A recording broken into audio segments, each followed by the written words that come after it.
Welcome to the Networking with Michelle podcast, the show dedicated on providing you the how-tos of marketing and networking strategies.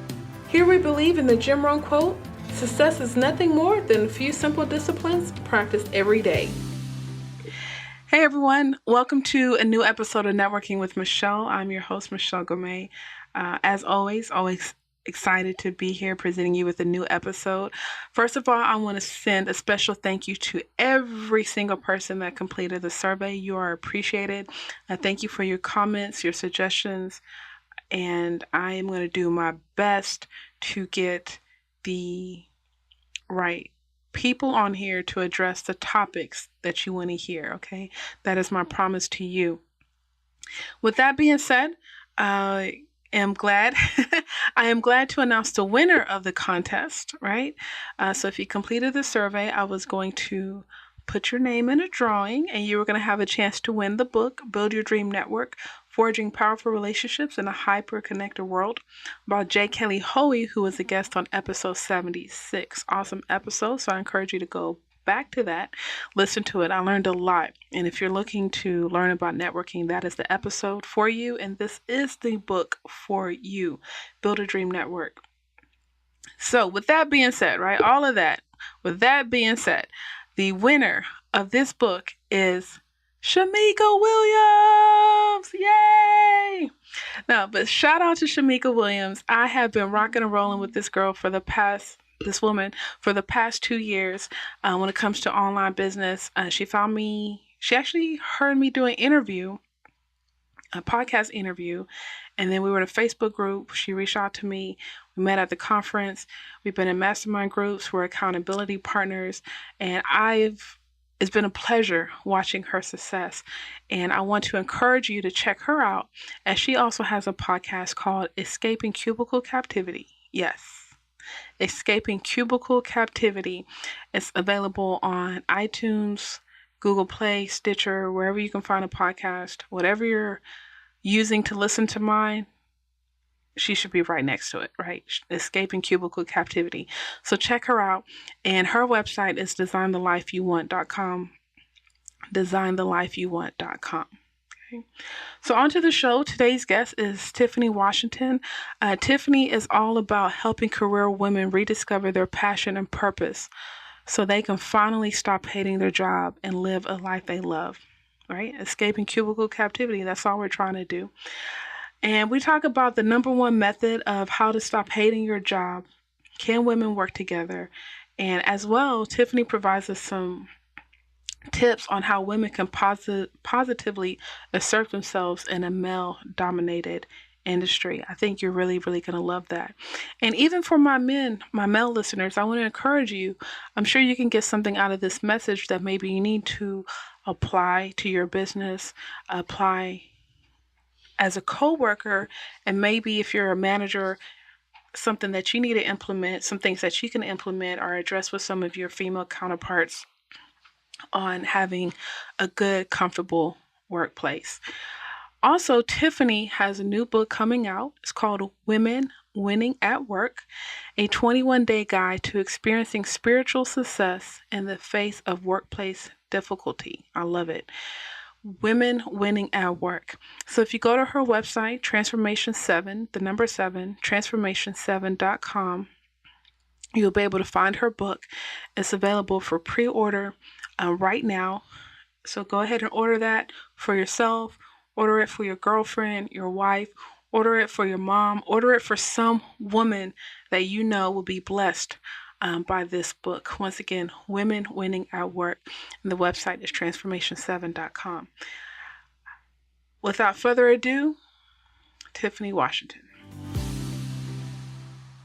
Hey everyone, welcome to a new episode of Networking with Michelle. Today's special guest is Tiffany Washington. She's the owner of Transformation 7. She's a motivational speaker and personal coach for career women that are going through a transition. Tiffany, welcome to the show, and how are you doing today? Thank you so much, Michelle. I'm doing well. How about yourself? Good. So why don't you just go ahead and give us some information about yourself? Well, like you stated, I'm Tiffany Washington, and I help career women to stop hating their jobs and to start living a life of passion and purpose. And I do that through motivational speaking, success coaching, and writing. So I like to help people understand that just because you dislike some portion of your job or you're dissatisfied or unhappy, it doesn't have to be that way forever. There are options and opportunities for you, but you have to unlock the potential that you have within yourself in order to move forward in life. You do not have to stay stuck where you are. Absolutely. And I saw that you had an educational background. So how did you make that transition from education to entrepreneurship? Well, one of the things that I really enjoyed about education was the amount of skills that it gave me to eventually leverage my own business. And one of the things that I did to transition was first, I am a spiritual woman, so I did pray about what my transition was going to be like. I knew I knew that I wasn't going to stay in education forever in that particular capacity. So I served as an assistant principal for 3 years, an instructional specialist for a year, and an actual teacher in the classroom for 4 years. I said that a bit out of order, but those were the three different levels of my involvement inside of education. And as I continued to move up in the ranks, I saw that it became more and more difficult to deal with the adults, as far as just choosing community over conflict. And that's one of the things that I'm really, really strong-willed about making sure that the team exists over any individual person. And as I continue to climb that ladder, the more I experienced a little bit of disfranchisement and a little bit of loss of that team concept that I craved, especially because I was in that type of environment where teamwork was necessary in order to get results for students and for kids. So what I decided that I needed to do was pray about what my next move was going to be, because I couldn't continue to exist inside of a situation where I myself was unhappy, because I experienced a bout with workplace bullying for a minute. And that really shifted my perspective about how I wanted to live the rest of my life. One, I didn't want anyone to be able to threaten me in that manner again. And then I also did not want anybody to have so much of a say over my career as far as continuing to climb that ladder of success inside of education. So I said, what can I do in order to empower myself? And so after much prayer, I did 2 different fasts for 21 days apiece. And after doing those fasts, it was revealed to me that I was going to quit my job and that I was going to resign early but finish my contract. And now here I am, full-fledged entrepreneur. I want to unpack a lot of this. One, I love the concept community over conflict. Two, we don't hear about workplace bullying a lot. Usually when we think of bullying, we think of school in general, public school, elementary, middle, and high school. And then maybe we feel like we just grow out of it. So what does workplace bullying look like, and what are some steps to overcome that situation? Okay, so workplace bullying looks like you feeling fearful to go to work, for one. If you have any fear about actually getting up out of your bed, going to work, if you're experiencing serious levels of depression, if you're experiencing ostracism, isolation, or inferiority in the presence of others, then there may be a strong likelihood that you are experiencing workplace bullying. And some of the steps that you can take in order to combat that is, first, follow the chain of command. So the first thing I did when I started experiencing those feelings of isolationism, when I started experiencing the disrespect in front of my peers, the embarrassment and the shame that came along with that, I went to the person who was the offender to start with, because I wasn't the only person, but I was the person who wanted to speak up vocally because I was in a leadership position. So I said, I can't be in a leadership position and have this experience. But it could happen to anyone. But what I did was I first started with the person who was the violator. And after it didn't stop, after multiple attempts to have one-on-ones with the person, to bring in a mediator with that person, and to again talk one-on-one one more time, I said, you know what, I have to take this to my superior. So I took it to my superior, and from there it kind of escalated and went to my superior's superior. So I did follow the chain of command, though, because I would suggest definitely trying to figure it out at that base level first, and then if that doesn't work, continue to climb until something does happen. Yeah, thank you. Good for you. So for early on, you mentioned hating your job, how to stop hating your job. Today's Monday. We're doing this on a Monday. So people have the Sunday night blues. I feel like it's a catch-22, right? And I actually talked to my class about this early in the morning. It's like you hate going to work, but you like seeing your paycheck. So right. What is the number one thing or the tips you can give us to stop hating our job and go into living that life and career of purpose? Sure. So one of the things that you can do immediately to stop hating your job is start finding out what you like about your job. You got that job for a reason. Now, some of us get a job just in the meantime to make ends meet. But if that's not the case for you, for those career women out there who started out really liking something, what was it that you started out liking about that job, and reconnect with that and find your niche inside of your job. And what does that mean? Be the go-to person for something. So whatever it is that you excel at, focus on that thing, find the gaps, find the holes in the system in which you work, and start working on elevating that system and repairing that system. And before you know it, the people will be coming to you for solutions, for answers. And that will help you to find a sense of joy because you feel like you're needed. You feel like you're making a difference. One of the key reasons why people hate their jobs is because they don't feel like they're doing anything meaningful. So I would say that would probably be my number one tip. So I would really focus on that. And then also reevaluate why you're there in the first place, because our passions can change over time. You always have to evaluate where you are with what it is that you like. And remember that it's always okay to have more than one passion and more than one purpose in life. So if your season has passed in that job, it's okay to move on. When I say that you need to move on towards from stopping to hating your job, that means that that just might not be the place for you anymore. So those are my top two tips. But I also think people struggle with that, where, what does that transition look like, whether it's business or searching for a new job? Because it's kind of like a perpetual cycle. Unfortunately, I had a friend. She was always complaining about her job, and now she lost her job. Yeah. Go ahead. That's a tough spot. Go ahead. I said that's a tough spot, but go ahead with what you were saying. Well, I also believe there has to be a spirit of gratitude, right? Where you have to appreciate what you have. And I think there's good that follows from that. I'm not saying, I don't know if she was more grateful or appreciative of her job, she wouldn't have been the one to lay off. But do you think there's any correlation when it comes to that? Absolutely. I think gratitude plays a big part in everything that we do, as far as the things that we have and the people that we get to spend time with.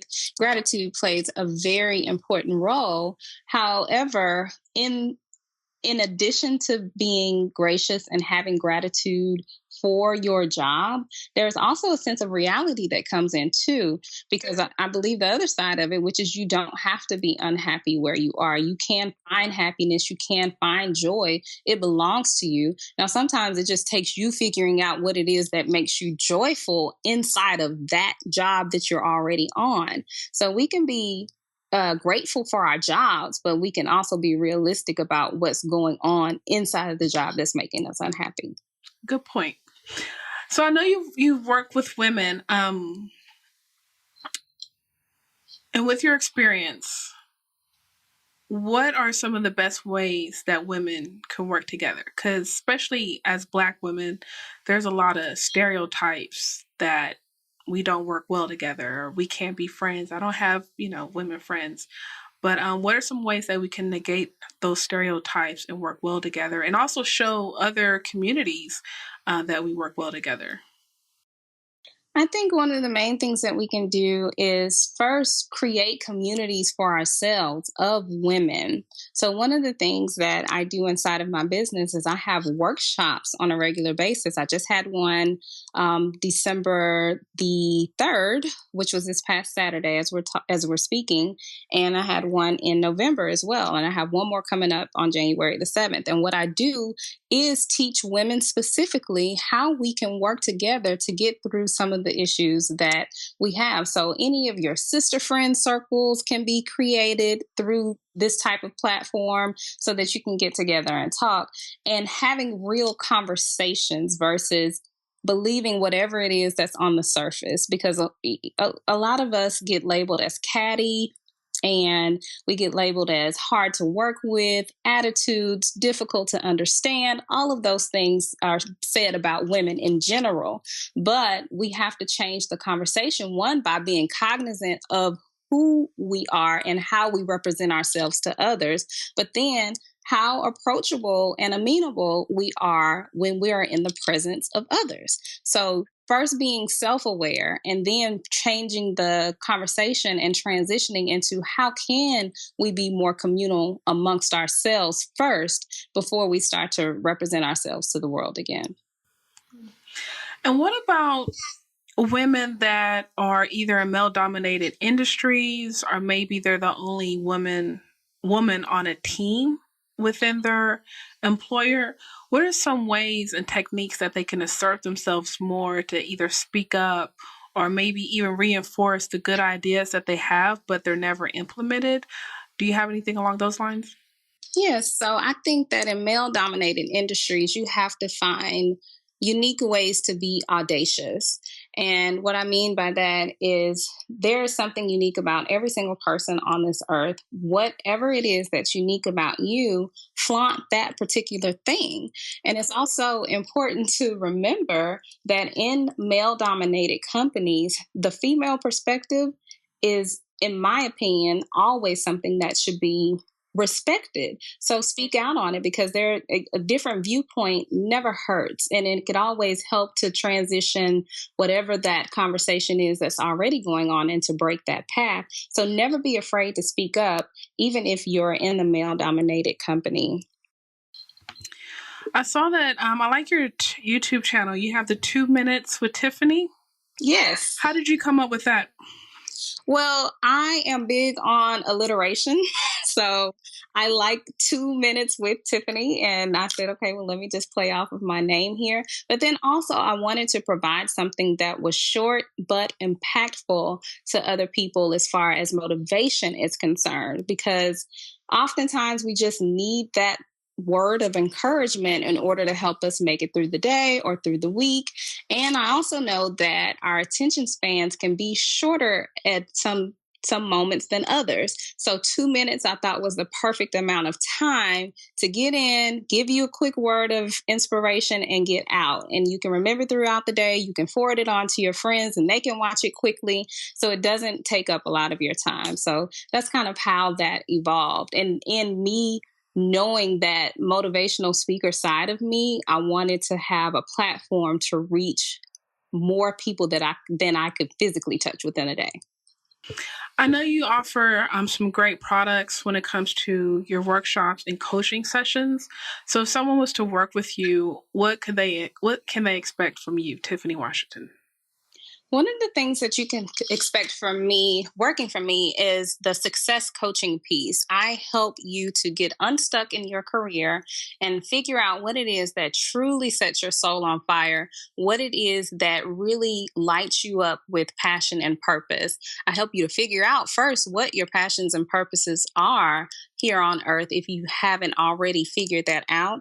And then I put you on a path towards success. We do some pre-work, and through that pre-work, we discover where you are in life and what direction you want to go in. And I help you to attain those goals at a much faster rate because we're working together. We're having the accountability sessions that are necessary. So, and I also have an ebook that people who hate their jobs can read in order to help them. So if coaching is not necessarily something you feel like you need, I also have virtual products that you can instantly download and read for yourself.